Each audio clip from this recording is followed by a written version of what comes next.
Hello बच्चों, आज हम इस वीडियो में कबीर के पद के क्वेश्चन आंसर्स पढ़ने वाले हैं। तो आइए शुरू करते हैं पहले क्वेश्चन से। कबीर का जन्म और मृत्यु कब और कहाँ हुई थी?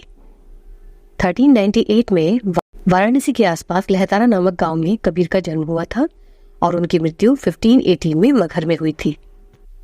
कबीर के अनुसार नर्क किसे मिलता है? जो लोग ईश्वर को एक न मानकर अलग अलग बताते हैं, कबीर के अनुसार उन्हें नर्क की प्राप्ति होती है।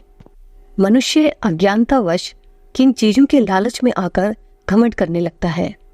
मनुष्य अज्ञानतावश धन और दौलत के लालच में आकर खुद पर घमंड करने लगता है। निडर कौन होते हैं? जिन्हें ईश्वर का ज्ञान प्राप्त हो जाता है, जो हर प्रकार की मोह माया से दूर होते हैं, वही निडर होते हैं।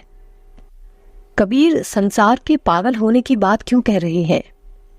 कबीर कहते हैं कि ये संसार ढोंगी संतों के पीछे पागल है, क्योंकि अगर इस संसार से उनके मतलब की बात की जाए तो वो इसे सच मानता है और खुश हो जाता है, और यदि इन्हें ईश्वर की सच्चाई बताई जाए कि ईश्वर एक ही है, तो यही लोग इन संतों को मारने के लिए दौड़ते हैं।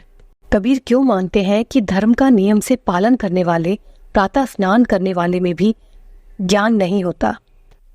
कबीर का मानना है कि कितना भी धर्म का नियम से पालन किया जाए, प्रातः काल स्नान करके पूजा की जाए, लेकिन ये लोग अपनी आत्मा की पुकार नहीं सुनते कि ईश्वर कहीं बाहर नहीं बल्कि हमारी आत्मा में ही है।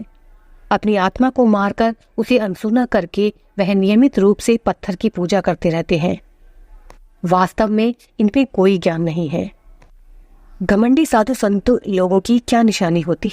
कबीरदास जी कहते हैं कि जो घमंडी साधु संत लोग होते हैं, वो अपने अधूरे ज्ञान के साथ ही खुद पर अभिमान करने लगते हैं। वह घर घर जाकर ज्ञान बांटते हैं और लोगों से सिद्धियां प्राप्त करने का झूठ बोलते हैं। कबीर किसकी भक्ति में दीवाने हो गए हैं? कबीर ईश्वर की भक्ति में दीवाने हो गए हैं।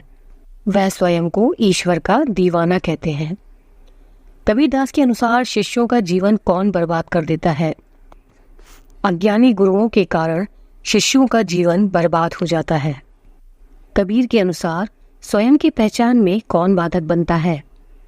कबीर के अनुसार जो लोग अपने अपने धर्मों का गुणगान करते हैं, बाहरी आडंबरों में फंसे हुए हैं, टोपी और माला तिलक धारण करके ज्ञानी होने का ढोंग करते हैं, वही स्वयं की पहचान अर्थात आत्मज्ञान नहीं कर पाते।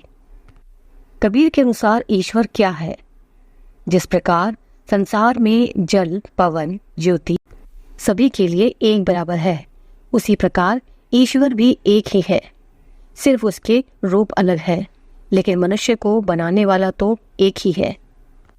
लकड़ी को काटा जा सकता है, लेकिन उसमें व्याप्त अग्नि को नहीं।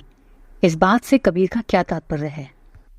कबीरदास जी ये कहना चाहते हैं कि जिस प्रकार लकड़ी के हर भाग में अग्नि व्याप्त होती है, उसे कहीं से भी काटने पर उसमें व्याप्त अग्नि कभी नष्ट नहीं हो सकती, उसी प्रकार ईश्वर भी है, जो संसार में कण कण में समाया हुआ है। ये शरीर नश्वर है, इस शरीर को तो मारा जा सकता है, लेकिन आत्मा में व्याप्त ईश्वर को नष्ट नहीं किया जा सकता। ओके बच्चों, तो ये थे कबीर के पद के कुछ क्वेश्चन आंसर्स।